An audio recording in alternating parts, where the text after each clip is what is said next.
Eh bien bonjour tout le monde, j'espère que vous allez bien, moi c'est le cas. Aujourd'hui on se retrouve pour un nouvel unboxing sur un film de requin étalé sur une quadrilogie. Et ce film de requin c'est Mega Shark versus Mecha Shark.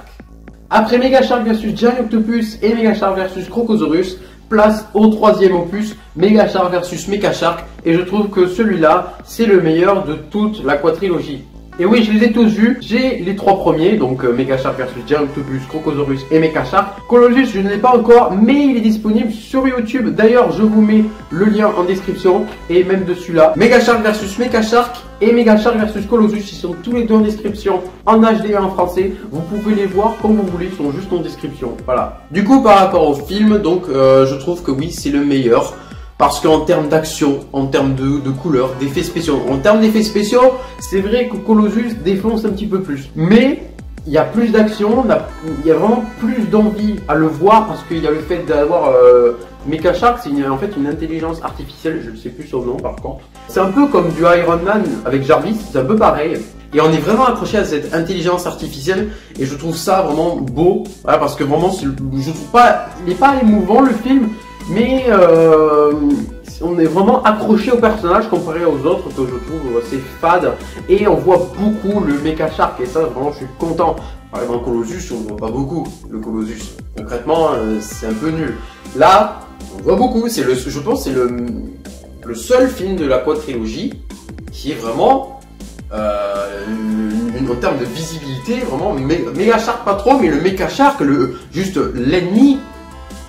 C'est juste trop bien. Donc voilà, moi j'ai pris du plaisir à le regarder. Je l'ai regardé tard et j'ai pris du plaisir. Je me suis pas ennuyé en le regardant. J'ai juste envie de vous dire un truc, c'est qu'à la fin du film Mega Shark versus Colossus, il y a écrit Mega Shark reviendra. Voilà. Sachant que Mega Shark versus Colossus a été fait en 2015. Et j'ai vu un peu sur internet qu'en 2017, il devrait y avoir Mega Shark versus Moby Dick. C'était prévu pour 2017. Nous sommes en 2020. Du coup, est-ce que Mega Shark reviendra vraiment? Je ne sais pas. Est-ce qu'on refera un autre concept avec Moby Dick ou pas? Je ne sais pas du tout. Mais vraiment, j'aimerais que ça parte sur une saga. Voilà, qu'on ait un 5e film, ça serait vraiment cool. Bon, au niveau du DVD en lui-même, vraiment, je trouve une jaquette qui est plutôt pas mal. Mais je trouve que cette jaquette est meilleure, par contre, j'avoue. Parce qu'elle fait plus futuriste, il y a vraiment plus de color et... bah, elle est meilleure à regarder parce que là vraiment le robot il fait pas trop vraiment impression. Bon, certes hein, ça c'est plus réaliste en termes par rapport dans le film c'est comme ça, donc oui c'est plus réaliste, mais l'autre fait plus futuriste, donc après chacun ses choix hein. Donc Mega Shark versus Mecha Shark, la petite phrase accroche que j'adore, monstre contre machine, voilà ça fait plaisir, je trouve ça cool. Je me suis posé la question, c'est que comment ils font avec quelques millions pour se déplacer un peu partout dans le monde? Parce que c'est vrai, là, le film se passe à Sydney. Ok, je sais que dans Colossus, là, le Colossus, quand il spawn, il est en Ukraine.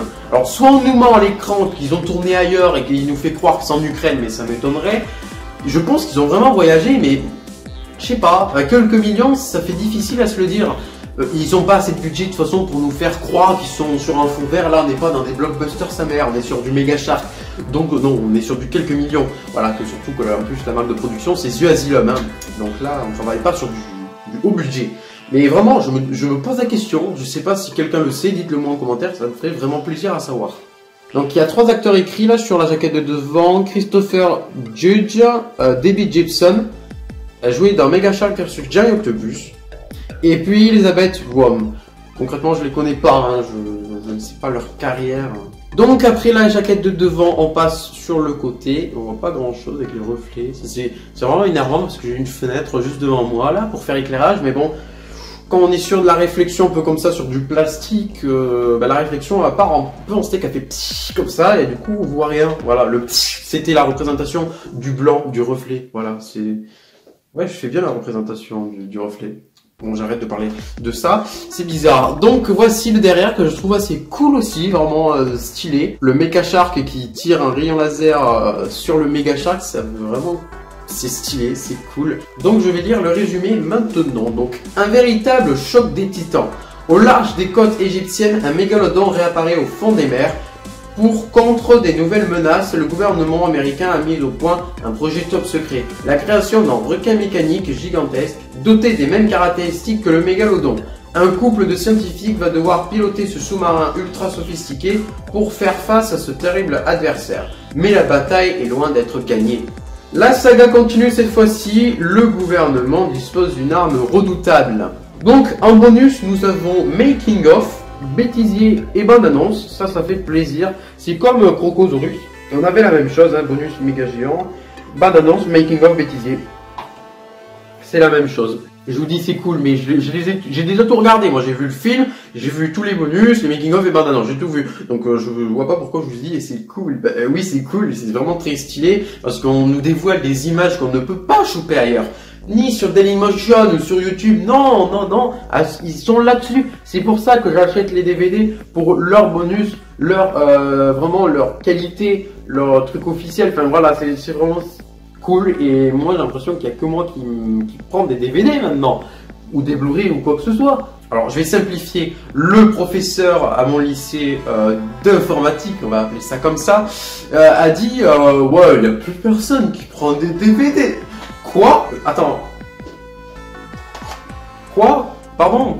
Tu peux répéter? Non mais vraiment, parce que y a vraiment que moi, j'ai l'impression qu'ils commandent des DVD, des Blu-ray, des 4K, des trucs comme ça, des versions allemandes. Moi vraiment, je suis le mec le plus différent du monde. Non mais c'est sûr. Un prof nous dit, il n'y a plus personne qui prend des DVD. Bah non, je suis désolé, j'en prends, donc non. Et surtout que j'ai plus de 300 films d'horreur, donc non. Je continue, moi, et je continuerai toujours d'ailleurs. Non mais, je sais pas, dire un truc qui est faux, je ne sais pas comment le dire, mais moi, quand il a dit ça, ça m'a déplu. J'étais en mode, non, je suis désolé, mais je prends des DVD encore. Donc je suis désolé, vous pouvez pas dire personne prend des DVD et tout le monde prend en streaming. On prend en streaming, qu'on n'a pas le choix. Je suis désolé. Là, non, moi je l'achète. Puis voilà, c'est terminé. Je comprends pas pourquoi on le regarde en streaming, il n'y a rien d'officiel, la qualité en plus, on peut trouver des qualités de merde. Les doublages aussi, on a des versions québécoises. Récemment, j'en ai vu en streaming parce que j'ai pas les DVD à cause du confinement. J'ai regardé Spider-Man, j'ai regardé tous les Spider-Man en streaming et je les ai téléchargés. Il y a des versions québécoises ou des versions VF cinéma, des VF DVD. Elles sont dégueulasses. Je crois que c'est la version québécoise que je suis tombé. C'est dégueulasse, la voix de Peter Parker. Mais aidez-moi quoi. Non mais c'est vrai, je préfère la version DVD que la version québécoise. Mais aidez-moi. Ouah, la voix, les ripoux quoi. Il y a un accent. Peter Parker. Non, faut arrêter tout de suite quoi. Bref, revenons sur Mega Shark vs Mecha Shark. Hein. Ouais, je me suis un peu embrouillé, voilà. Du coup, ce film Mega Shark vs Mecha Shark est réalisé en 2014 par Emile Edwin Smith, qui est d'ailleurs aussi le réalisateur de Ice Shark. Ouais, étonnant. Du coup, bien évidemment, ce film, comme c'est un nanar, oui, il faut le rappeler, c'est un accord parental. Hein. Je comprends pas pourquoi il y aurait des interdits au moins de 12 ans sur des nanars. Ça me ferait peur quand même. Et puis le DVD, hop là, à l'intérieur, hein, c'est pareil, on reprend toujours le design de la jaquette de devant. Et puis voilà, nous avons fait un peu le tour. Du coup, on va passer au plan stylé. Voilà, maintenant, donc c'est parti.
Eh bien, j'espère que ces plans stylés t'a plu et tout simplement cette vidéo t'a plu, voilà. Moi, en tout cas, je suis très content de tourner ce genre de vidéo comme d'habitude, hein, parce que je suis le seul différent. Ben oui, évidemment. Non mais vraiment, faut arrêter de dire non, parce que oui, je suis le seul différent. Hein, déjà par rapport au DVD et par rapport au streaming, par rapport à moi faire des vidéos sur ce genre de film alors que je suis français et que j'ai 16 ans. Voilà, ça n'a pas de sens, je suis différent, on va pas dire non, hein. Et je pense que les gens qui vivent avec moi, ou qui m'ont déjà vu ou parlé, je pense qu'ils peuvent constater, oui. Déjà, vu les TikTok que je fais, je pense que oui, on peut le constater rapidement. Du coup, ben voilà, je suis très content. J'espère que je t'ai appris beaucoup de choses parce que là, je pars vraiment dans tous les délires là, quand je fais des vidéos. Vraiment, je pars d'ici, que ça peut rejoigner sur là-bas. Comment on peut parler de Mega Shark versus Mecha Shark et puis d'un seul coup, on te balance un sujet sur Spider-Man? Ça n'a pas de sens. Juste un petit relayage avec Spider-Man. Il y a l'acteur Irfan Khan qui est mort le 29 avril 2020. Vraiment, ça m'a fait un petit bouleversement d'apprendre sa mort. Parce que je trouvais que c'était un bon acteur, même si dans les films que moi je regarde, il jouait pas forcément longtemps. Il a joué dans The Amazing Spider-Man, un méchant, et puis dans Jurassic World, il jouait un homme d'affaires et avec sa petite phrase réplique « Je gère » dans l'hélicoptère. C'était assez marrant et assez culte, du coup, voilà, un petit hommage à lui. Voilà, vraiment, je trouve que c'était quand même un bon acteur.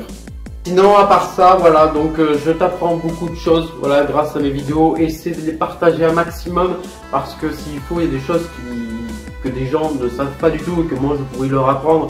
Voilà, ça me ferait énormément plaisir. Partagez un maximum ces vidéos. N'hésite surtout pas aussi à mettre un pouce bleu, voilà, ça serait bien à me soutenir. Et à t'abonner et activer la cloche. Voilà, ça te permettra de recevoir les notifications de mes prochaines vidéos. Voilà, c'est plus pratique. Et bien du coup, on se retrouvera pour un prochain unboxing parce que j'ai encore 2 vidéos de films de requins. Voilà, enfin, je pense qu'il y a un pack qui sera vraiment balèze. Je vais juste vous dire un nom, Sharkbox. Voilà. À vous de deviner le reste. Donc, eh bien, on se retrouvera pour une prochaine vidéo. Ciao!